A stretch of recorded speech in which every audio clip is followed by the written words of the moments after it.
Assalamualaikum warahmatullahi wabarakatuh. Perkenalkan Bu, nama saya Mutia Pratiwi. Saya dari Sarjana tingkat 1A. Di sini saya akan menjelaskan tentang adaptasi janin di ekstrauterin. Yang pertama ada sistem pernapasan. Saat bayi dilahirkan, maka beberapa cairan paru-paru seperti diperas keluar dari paru-paru. Bernafasnya bayi untuk pertama kali akibat dari refleks yang dipicu perbedaan tekanan antara intrauterin dan ekstrauterin.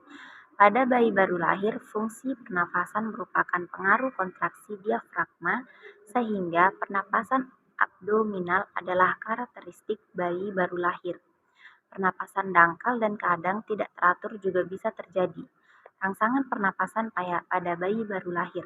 Yang pertama, tekanan mekanis pada toraks. Yang kedua, penurunan tekanan oksigen dan kenaikan tekanan karbon dioksida merangsang kemoreseptor pada sinus karotis atau stimulasi kimiawi.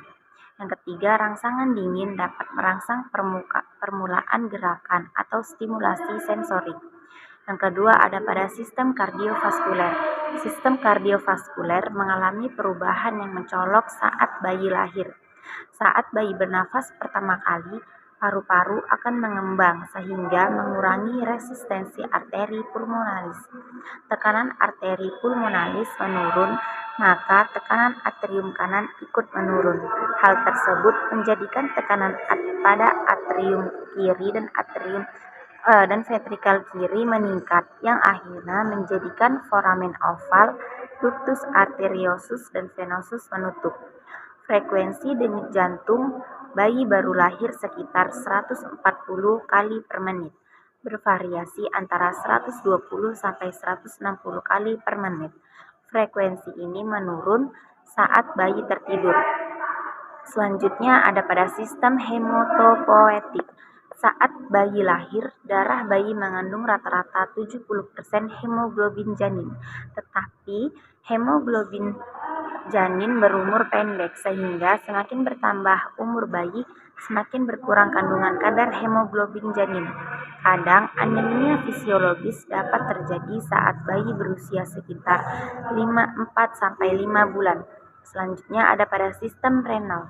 Pada kehamilan matur, ginjal akan menempati sebagian besar abdomen bayi baru lahir. Saat lahir, urin biasanya terdapat pada kandung kemih bayi. Frekuensi berkemih berkisar 2-6 kali pada hari pertama dan berkisar 5-25 kali pada hari sesudahnya. Bayi matur berkemih 15-60 mili urin per hari. Selanjutnya ada sistem integumen. Pada sistem integumen, epidermis dan dermis berkaitan longgar dan sangat tipis.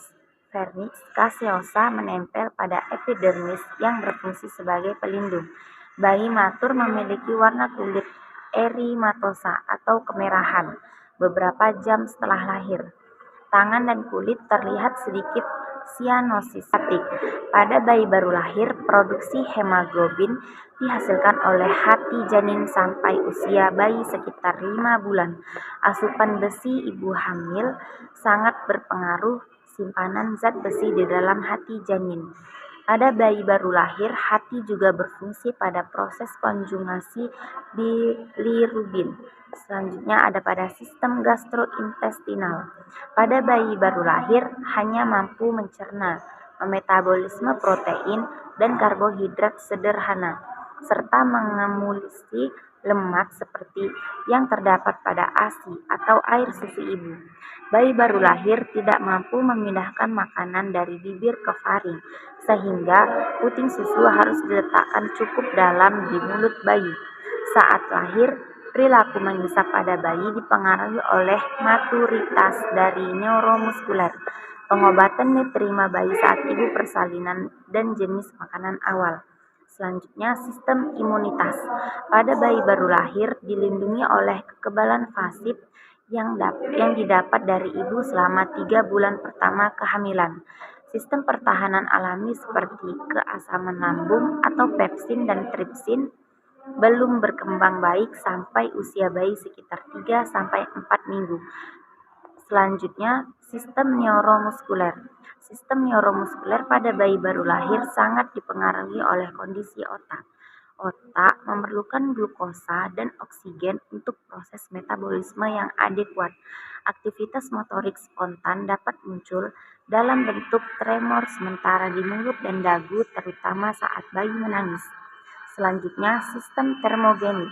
Sistem termogenik merupakan sistem pengaturan suhu tubuh bayi baru lahir.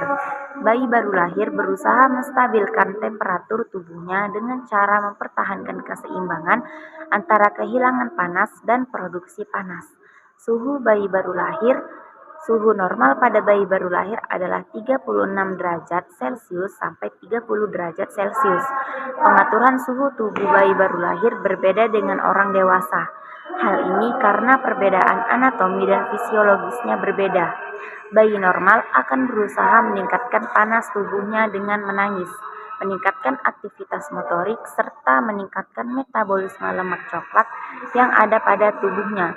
Lemak coklat mampu menghangatkan bayi dengan meningkatkan produksi panas 100%. Mungkin demikian yang dapat saya sampaikan. Lebih dan kurang saya mohon maaf. Wassalamualaikum warahmatullahi wabarakatuh.